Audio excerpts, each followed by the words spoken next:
Hello coaches, welcome back to another Modern Soccer Coach Breakdown. This week we will take a look at how to create more freedom and flexibility in a front three. We'll look at 5 different shapes that you can use with your front three to create more goal scoring opportunities. We've also got a special competition on this one. I am giving away a free copy of Coaching Your 4-3-3, one of our top books at Modern Soccer Coach.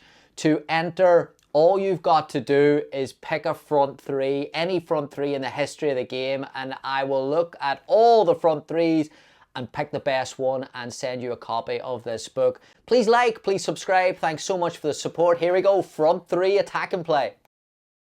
Okay, before we start, as always, there's a why behind the work we try to do, and for this one, sometimes goal scoring and creating opportunities are quite difficult in a traditional 4-3-3, and the reason for that is that sometimes the players can become quite isolated, 7, 11 and the 9, and sometimes they can also work in isolation down there, which can be good when you're looking at those isolation, those 1v1s, but when the defence is set in a back four, it gives them a +1 defence so they can get around and provide cover, and it can be very, very difficult then with that +1 defensively for those front three to combine with each other. If they don't have the support underneath, the defensive line can push up and push up and push up, and then all of a sudden it can be very, very difficult again to generate any attacking opportunities. So we're going to look at 3 ways to offset that, 3 ways to have a little bit of freedom and flexibility with your front three. Here we go.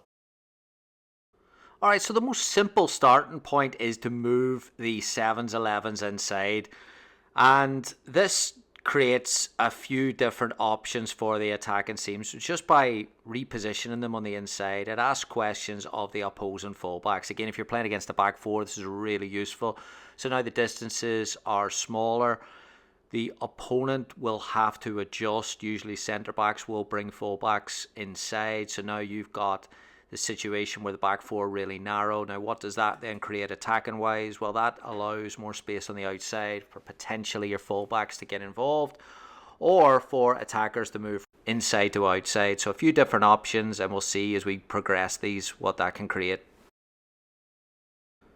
So the next stage of our movement is to impact defensive units. So we're going to move the 7s and 11s back inside to what we were doing before, which is going to ask questions of the fullbacks. The fullbacks will have to adapt and move inside. But now let's look at impacting the centre backs with that. So now, as the 7s, 11s bring in the 2 fullbacks in red, now the 9 is going to drop deep. So now when the 9 drops deep, you've got the fullback spaces available to attack. So the wide spaces are available to attack, but now the 9 dropping deep asks questions of the 2 red centre backs. So what does that create? Well, that one will have to step probably if the 9 is going to receive this type of pass, and then that creates combination play opportunities because now spaces appear in that back four. So if the front three is flexible and has good movement around possession, good interchanges and quick combination play, and a little lofted pass into the 9 to finish, it can create a ton of opportunities again with supporting players maybe coming from midfield, or maybe fullbacks joining in as well, can overload that back four, which adds a different dimension of challenge defensively as well.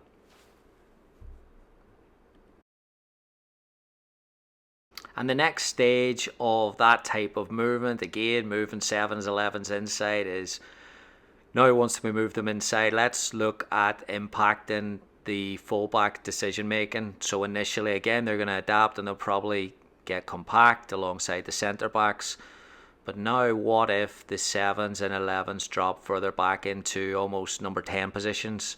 So now what do the opposition fullbacks do once 7s and 11s drop into this space? Well, they'll probably go into those spaces with them, and if they do, then this opens up and creates a defensive shape that creates a lot of opportunities for attackers. Again, if combination play is good and the relationships are really good in terms of knowing the movements and understanding what offsets what, then you might get 7s and 11s running beyond number 9 even though they started below them, and it can be really, really difficult to defend against. So the 7s, 11s in those traditional 10 shape can create a lot of opportunities for attacking teams.